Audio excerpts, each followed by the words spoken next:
சைத்தான் மனிதனை கெடுக்க எண்ணினான். பூமிக்கு அடியில் தங்கத்தையும் வைரத்தையும் புதைத்து வைத்தான். மரங்களிலே மது ரசத்தை உண்டாக்கினான். இதனால் எல்லாம் மனிதன் கெட்டு போகவில்லை. சைத்தான் யோசித்தான், பூமிக்கு ஒரு பெண்ணை அனுப்பி வைத்தான். அவ்வளவுதான், மனிதன் கெட்டே போனான்.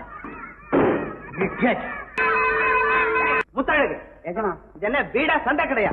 குடும்பம்னா இப்படிதான் இருக்கும். ஆமா, குடும்பம். கசம் கணக்குல குழந்தைகளை பெற்று வச்சுக்கிட்டு குடும்பம் ஆமல குடும்பம். இதுக்கு நாமல்ல வருத்தப்படணும். இனிமேலாவது பிரம்மச்சாரியா இருந்து சொல்லடா. பிரம்மச்சாரினா என்னங்க? பிரம்மச்சாரினா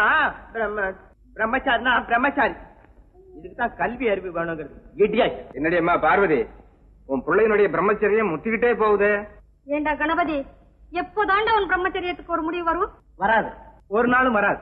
அமெரிக்கா அணுகுண்டை கைவிட்டாலும் சரி, ரஷ்யா ஹைட்ரஜன் குண்டை கைவிட்டாலும் சரி, இந்தியா அகிம்சையை கைவிட்டாலும் சரி, இந்த கணபதி தன்னுடைய பிரம்மச்சரிய லட்சியத்தை கைவிட மாட்டான்.